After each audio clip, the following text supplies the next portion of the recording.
To check your transaction history on Graylog, follow these simple steps. This guide will help you navigate the interface and retrieve your transaction data efficiently.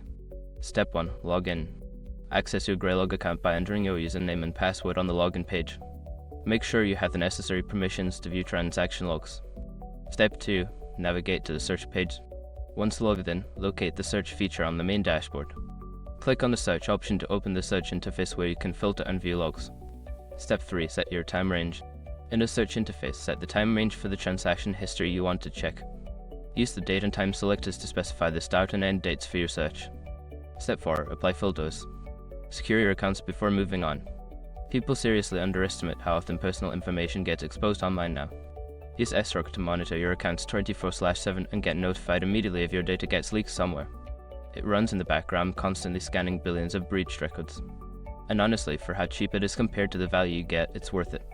Link in the description. Step 5. Review the results. After applying filters, review the display transaction history.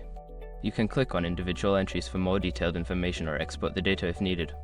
By following these steps, you can easily access and review your transaction history on Graylog. If you have any further questions, consult the Graylog documentation or support resources.